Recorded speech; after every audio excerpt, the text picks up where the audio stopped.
जा रहे हैं सीधी तस्वीरें। सुरेश खन्ना यहाँ के वित्त मंत्री और मुख्यमंत्री योगी आदित्यनाथ, बेबी रानी मौर्य तस्वीरों में आप देख सकते हैं, जिन्हें नियुक्ति पत्र आज वितरित किए जा रहे हैं। बेहद खुश यूजल और मुख्यमंत्री का धन्यवाद करते हुए राजकीय माध्यमिक विद्यालय के 494 सहायक अध्यापकों और 49 प्रवक्ताओं को नियुक्ति पत्र बांटे जा रहे हैं। लोक भवन में कार्यक्रम इस समय चल रहा है। मंच से सीधी तस्वीरें आप तक पहुंचा रहे हैं। श्री अरविंद सिंह,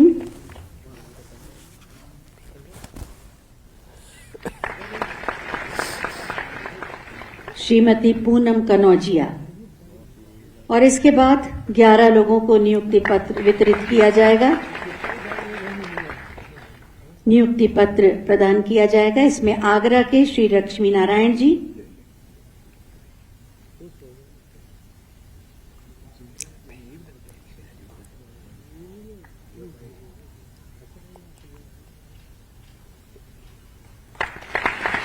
हाथरस से डॉली,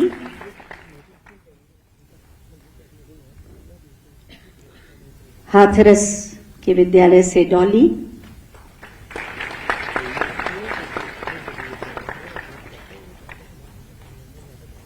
गोरखपुर से सुश्री मनशा मणि त्रिपाठी,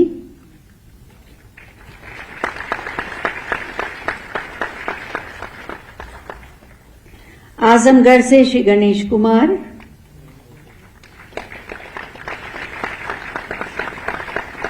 अंबेडकर नगर से श्री संजय कुमार पाठक,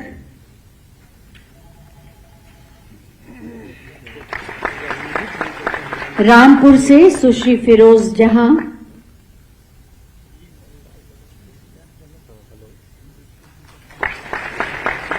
लखनऊ से सुश्री शिवानी वाजपेयी,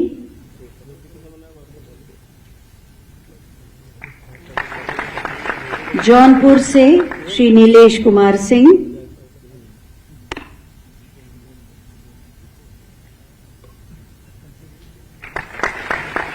देवरिया से श्री ब्रिजमोहन सिंह,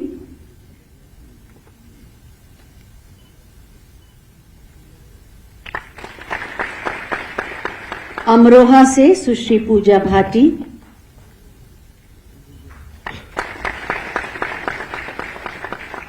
और मुजफ्फरनगर से श्री अजय कुमार जी।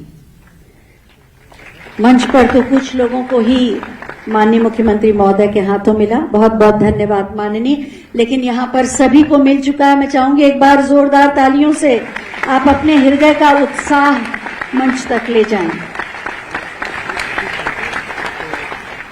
विगत 8 वर्षों में उत्तर प्रदेश में शिक्षा के क्षेत्र में क्रांति आई है और ये संभव हुआ है हमारे माननीय मुख्यमंत्री महोदय की संवेदनशील, व्यापक और व्यवहारिक सोच के कारण, और इसीलिए उनका मार्गदर्शन। और एक बार फिर से आपको उत्तराखंड की खबरों की तरफ ले चलते हैं, जहां बात करेंगे चमोली की। चमोली से समय खबर आ रही है भारत पाकिस्तान तनाव से जुड़ी हुई, जहां पर बद्रीनाथ धाम में पुलिस की चेकिंग अभियान और तेजी के साथ आगे बढ़ती हुई तस्वीरें नजर आ रही हैं। बुधवार से यहां बद्रीनाथ धाम में कड़ी सुरक्षा व्यवस्था चेकिंग की जा रही है। धाम में प्रवेश करने वाले सभी यात्रियों को चेक पोस्ट पर रोककर पुलिस चेकिंग कर रही है। बद्रीनाथ धाम में ATS को भी तैनात कर दिया गया है।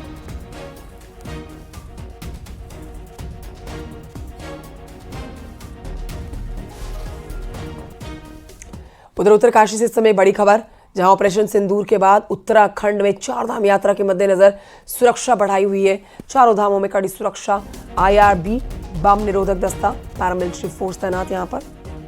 ITBP जवान यात्रा के पड़ावों पर संदिग्ध लोगों के ऊपर नजर रख रहे हैं, चेकिंग किया जा रही है। ITBP की गंगोत्री यात्रा रूट पर 2 प्लाटून और यमुनोत्री में 1 प्लाटून तैनात। और एक बार फिर से आपको लखनऊ लिए चलते हैं, जहां पर आइए सुनते हैं मुख्यमंत्री योगी आदित्यनाथ को। विद्यालयों के लगभग 550 शिक्षकों के चयनित अभ्यर्थियों के नियुक्ति पत्र वितरण के आज के इस कार्यक्रम में मंच पर उपस्थित उत्तर प्रदेश सरकार में मंत्रिमंडल के मेरे वरिष्ठ सहयोगी, वित्त और संसदीय कार्य विभाग के मंत्री श्री सुरेश कुमार खन्ना जी, माध्यमिक शिक्षा की मंत्री श्रीमती गुलाब देवी जी, प्रभारी मुख्य सचिव श्री अनिल कुमार जी, अपर मुख्य सचिव माध्यमिक शिक्षा और वित्त श्री दीपक कुमार जी, प्रदेश सरकार के सलाहकार श्री अवनीश अवस्थी जी, महानिदेशक स्कूली शिक्षा श्रीमती कंचन वर्मा जी, माध्यमिक शिक्षा से जुड़े हुए सभी अधिकारीगण, नवचयनित अभ्यर्थियों के सभी अभिभावकगण और सभी अभ्यर्थीगण और उपस्थित बहनों और भाइयों, आज उत्तर प्रदेश माध्यमिक शिक्षा से जुड़े हुए 550 नए शिक्षक राजकीय इंटर कॉलेजेज और हाई स्कूल के उन विद्यालयों के लिए नियुक्ति पत्र प्राप्त कर रहे हैं। मैं इस अवसर पर आप सभी को, आपके अभिभावकों को हृदय से बधाई देता हूं।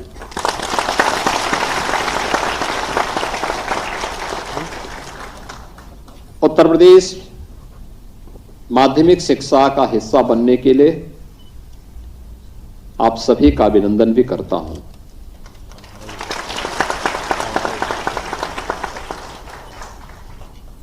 हर छात्र छात्रा की एक तमन्ना होती है, उसका एक लक्ष्य होता है।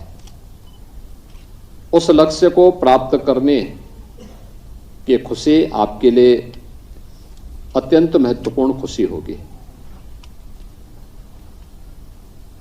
एक प्रक्रिया के तहत आपका चयन हुआ है। लोक सेवा आयोग ने इसकी परीक्षा संपन्न की और उसके बाद अपना परिणाम यहां पर उत्तर प्रदेश शासन को उपलब्ध करवाया और आज चयन की प्रक्रिया संपादित हुई है। आपने देखा होगा इस पूरी प्रक्रिया में किसी भी स्तर पर आपको सिफारिश कराने की नौबत नहीं आई होगी।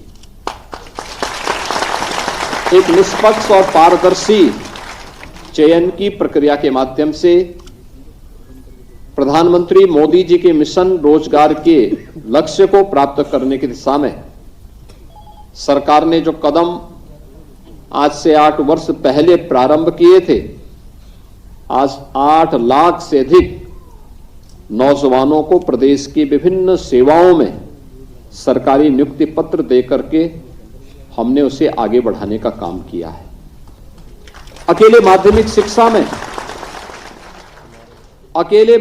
शिक्षा में यह संख्या 40,000 तक पहुंच रही है, जिसमें एक बड़ी संख्या लगभग 32,000 के आसपास संख्या तो अशासकीय शासकीय सहायता प्राप्त उन विद्यालयों की है जिन्हें सरकार ऐड देती है और जिनका उत्तर प्रदेश शासन के द्वारा गठित शिक्षा चयन आयोग के द्वारा जिनका एक प्रक्रिया के तहत चयन संपन्न हुआ था और उन्होंने अपने अपने विद्यालयों में पहले ही नियुक्ति पत्र प्राप्त करके ज्वाइन भी किया है। और पिछले कुछ समय में हम लोगों ने 8,000 से अधिक ऐसे शिक्षक माध्यमिक शिक्षा से जुड़े हुए गवर्नमेंट इंटर कॉलेजेस के लिए भी चयनित किए हैं और उसमें आज लगभग 550 इस सहायक शिक्षक और प्रवक्ता पद के लिए भी चयन की प्रक्रिया सफलतापूर्वक संपन्न होने के उपरांत आज नियुक्ति पत्र वितरित किए जा रहे हैं। इससे पहले भी बेसिक शिक्षा परिषद में भी प्रदेश सरकार ने लगभग 1,23,000 से अधिक शिक्षकों की सफलतापूर्वक भर्ती के कार्यक्रम को आगे बढ़ा करके जो इन विभिन्न स्तरों पर शिक्षकों की कमी थी, प्रदेश के युवा और ऊर्जावान नौजवानों को शिक्षक बनने के लिए एक अवसर देते हुए इस प्रक्रिया को सफलतापूर्वक आगे बढ़ाने का काम किया। आपने देखा होगा चयन की पूरी प्रक्रिया में उसकी निष्पक्षता में, उसकी पारदर्शिता पर किसी भी प्रकार का कोई प्रश्न नहीं खड़ा होता है। और चयन की इसी प्रक्रिया का परिणाम है कि आप सबको आज यह नियुक्ति पत्र देते हुए हमें प्रसन्नता की अनुभूति हो रही है। लेकिन जिस निष्पक्ष और पारदर्शी प्रक्रिया के तहत आपका चयन हुआ है, उसी प्रकार की चयन की प्रक्रिया का हिस्सा बनने के उपरांत शासन भी आपसे अपेक्षा करता है कि ऐसे ही माध्यमिक शिक्षा के स्तर को ऊंचा करने के लिए, उसके उन्नयन में आपका भी इसी प्रकार का योगदान उत्तर प्रदेश की स्कूली शिक्षा का अभियान आपसे एक अपेक्षा रखता है। हम लोग अक्सर इस बात को देखते हैं कि जब व्यक्ति नौकरी नहीं पाता है तब तक वह तमाम प्रकार के उदाहरण देता है, उलाहना देता है, लेकिन जैसे सरकारी नौकरी प्राप्त करता है उसके बाद वह फिर कार्य से विरत होने का प्रयास करता है, अपने कर्तव्यों से विरत होने का कार्य करता है। और इसी का परिणाम है कि एक समय यह भी स्थिति आ गई थी कि माध्यमिक शिक्षा परिषद के सामने स्वयं के अस्तित्व को, स्वयं के वजूद को बचाने का एक प्रश्न खड़ा हो गया था। उत्तर प्रदेश 2017 के पहले उत्तर प्रदेश माध्यमिक शिक्षा नकल के लिए बदनाम हो चुकी थी। बेसिक शिक्षा वीरान पड़ गई थी। ऐसे लगते थे जैसे स्कूल अब बंद होंगे तब बंद होंगे। अब और तब की जो समस्या थी, आज मुझे प्रसन्नता है कि उत्तर प्रदेश की स्कूली शिक्षा में आमूलचूल परिवर्तन हुए हैं। नवाचार को अपनाया गया है, तकनीक का अधिक से अधिक उपयोग किया गया है और सरकार ने जहां बेसिक शिक्षा परिषद में नवाचार करते हुए ऑपरेशन कायाकल्प के माध्यम से बेसिक शिक्षा परिषद के विद्यालयों में आमूलचूल परिवर्तन किया है। और मुझे देख करके बहुत प्रसन्नता हुई। नीति आयोग की बैठकों में हमें अक्सर जाना होता है और नीति आयोग की बैठक में जब नवाचार की बात हुई तो उत्तर प्रदेश की बेसिक शिक्षा के ऑपरेशन कायाकल्प को भी इस नवाचार की श्रेणी में लिया गया।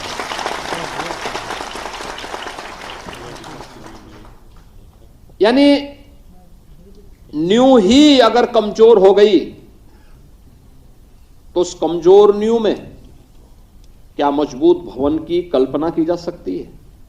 कभी नहीं। और वह प्रयास पहले भी हो सकते थे, नहीं किए गए। राजनीतिक इच्छा शक्ति नहीं थी। शिक्षा सरकार के एजेंडे का हिस्सा नहीं था।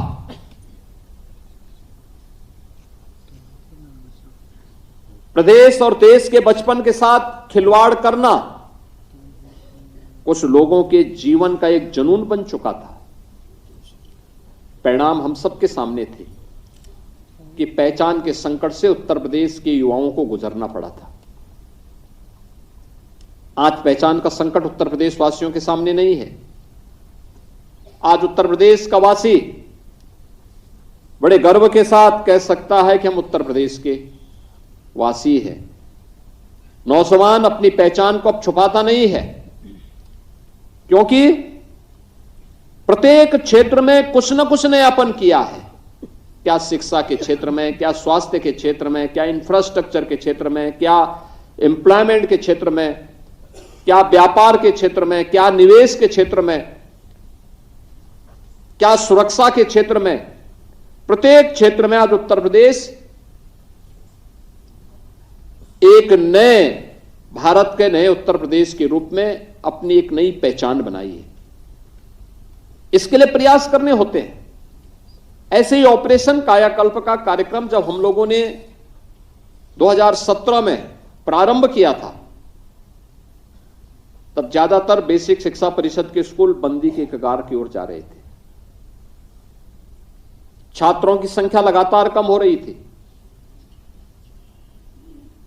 शिक्षकों की कमी थी। और उस प्रक्रिया को फिर धीरे धीरे करके आगे बढ़ाने का काम किया।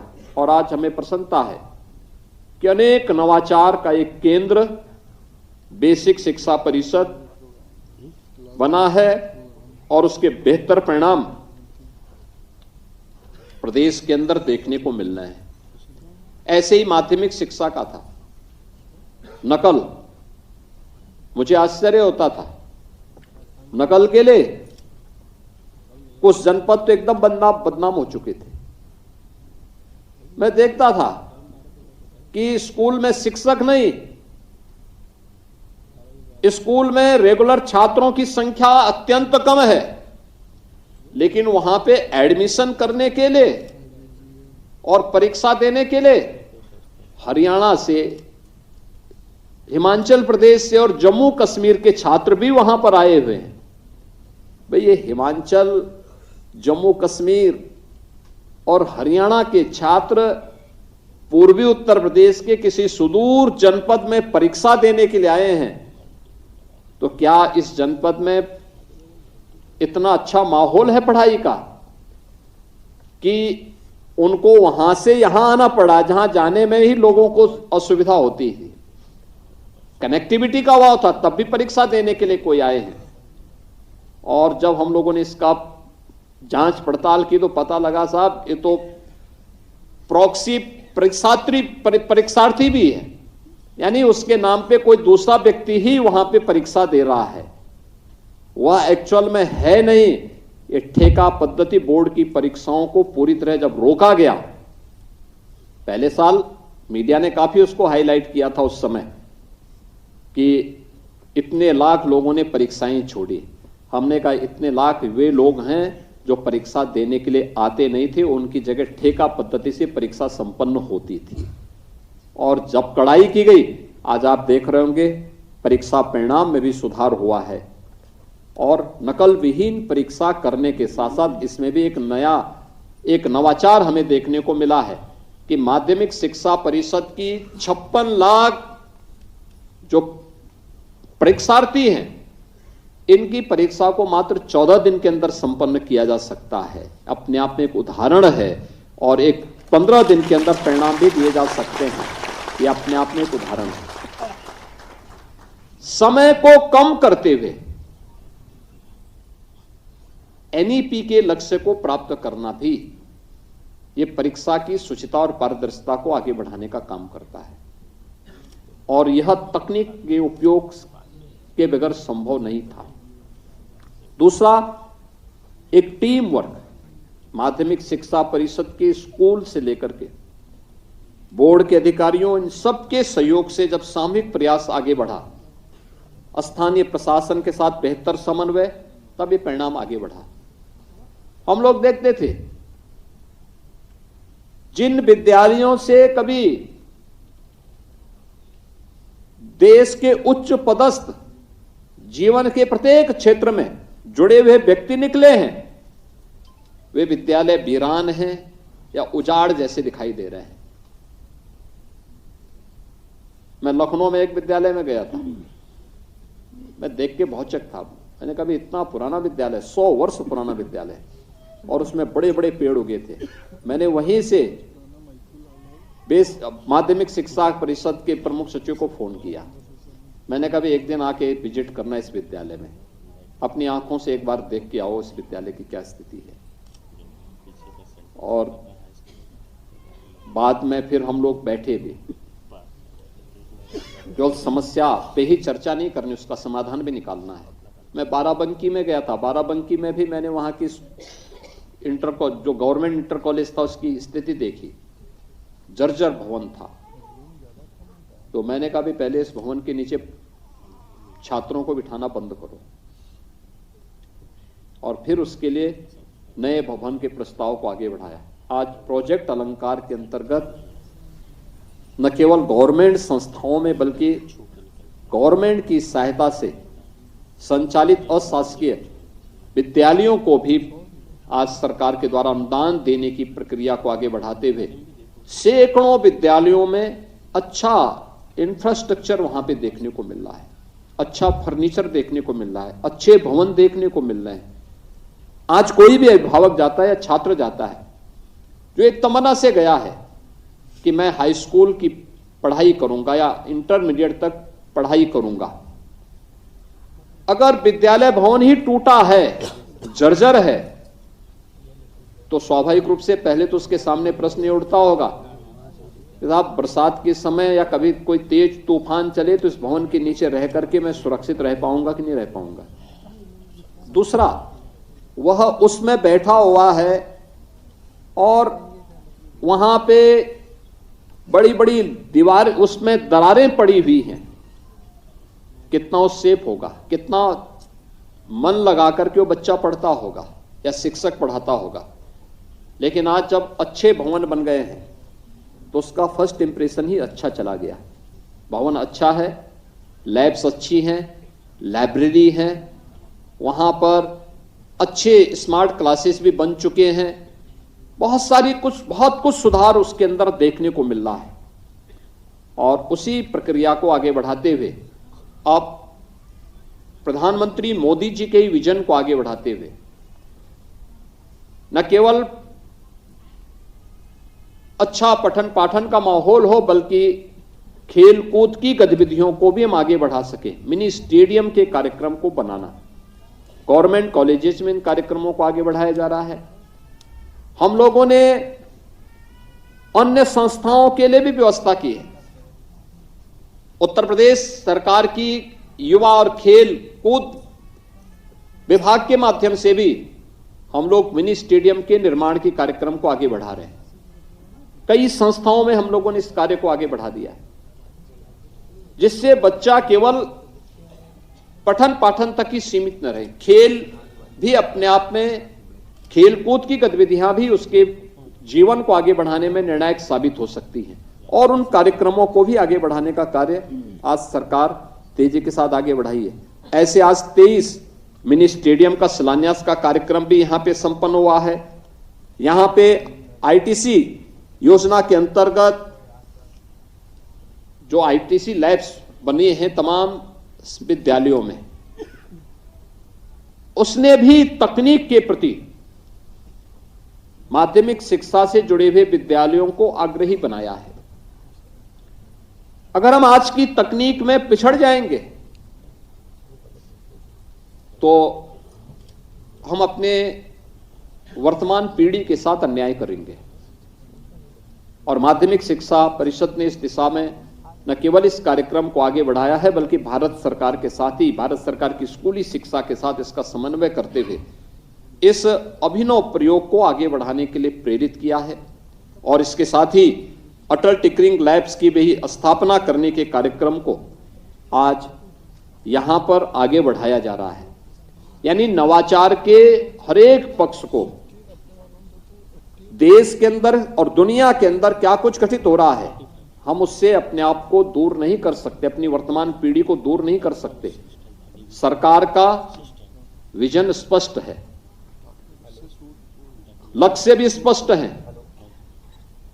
केवल उसके लिए व्यवस्थित कार्य योजना बना करके उसे प्राप्त करने के लिए हमें मजबूती के साथ आगे बढ़ना है।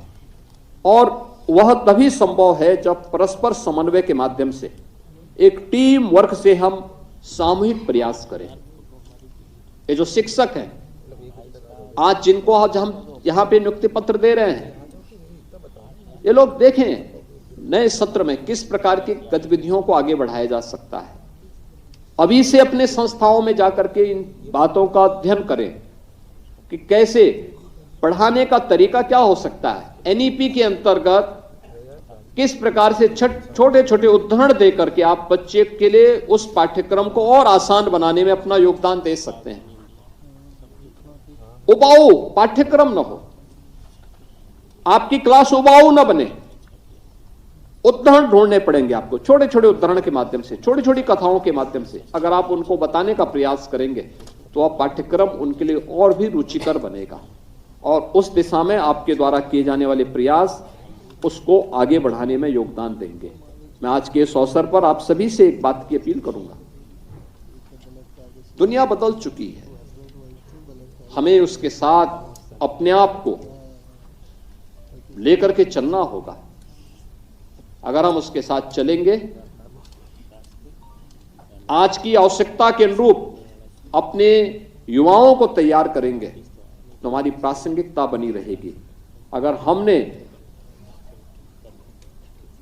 इस वर्तमान के इस अभियान में कहीं भी हम चूके, तो उसका खामियाजा न केवल हमारी वर्तमान पीढ़ी को भुगतना पड़ेगा, बल्कि आने वाली पीढ़ी कभी भी हमें माफ नहीं करेगी।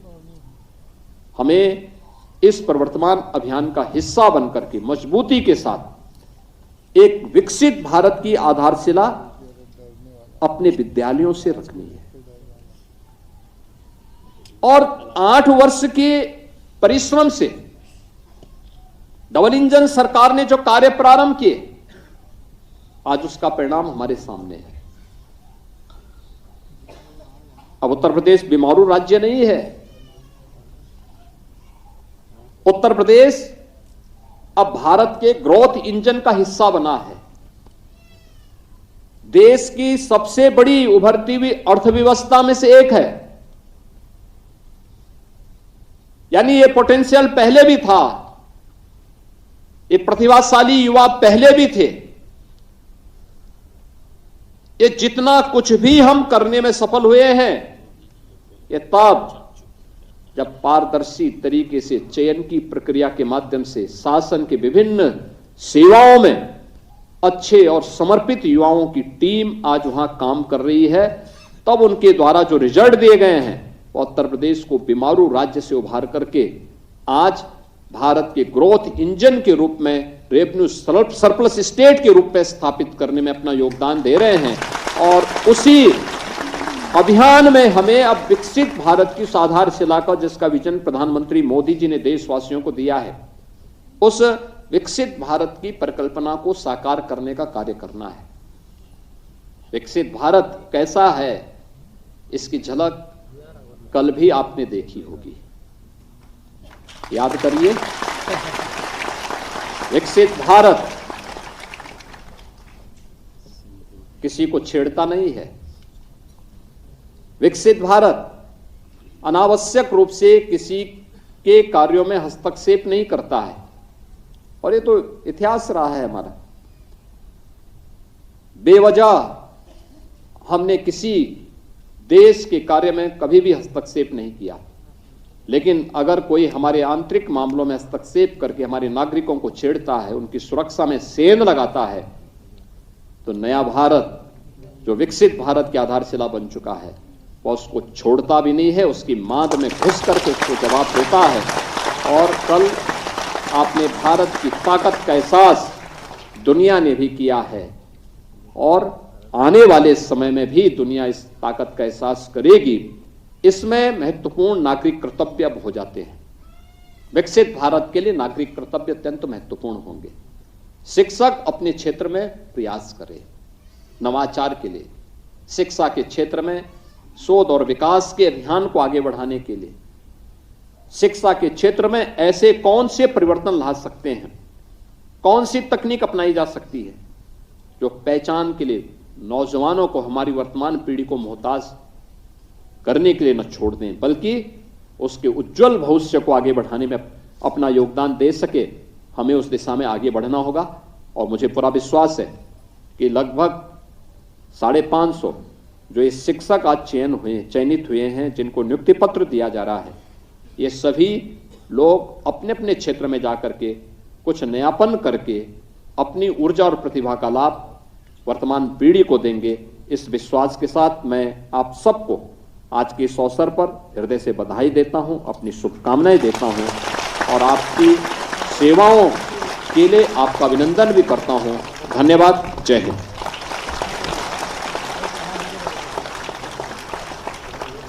धन्यवाद माननीय, आपके प्रेरणादायी उद्बोधन के लिए। हमेशा की तरह इस बार भी आपने हमारे अंदर आत्मविश्वास जगाया और बेहतर करने की प्रेरणा की। मैं माननीय मुख्यमंत्री महोदय और मंचासीन अतिथियों से अनुरोध। मुख्यमंत्री योगी आदित्यनाथ को आप सुन रहे थे। सीएम योगी ने चयन प्रक्रिया में सिफारिश नहीं करने की बात की है। यूपी में नौकरियों की बहार देखने को मिली है। 23 मिनी स्टेडियम की बात भी उन्होंने कही। योगी सरकार का मिशन रोजगार लगातार जारी है और समय समय पर रोजगार परक जितनी भी स्थितियां बनती हैं, मुख्यमंत्री प्रदेशवासियों को इसका तोहफा देते हैं। 49 लेक्चरर की नियुक्ति पत्र यहां पर उन्होंने बांटी है। यूपी में नौकरियों की बहार है और इसी बात को मुख्यमंत्री लगातार कहते रहे हैं।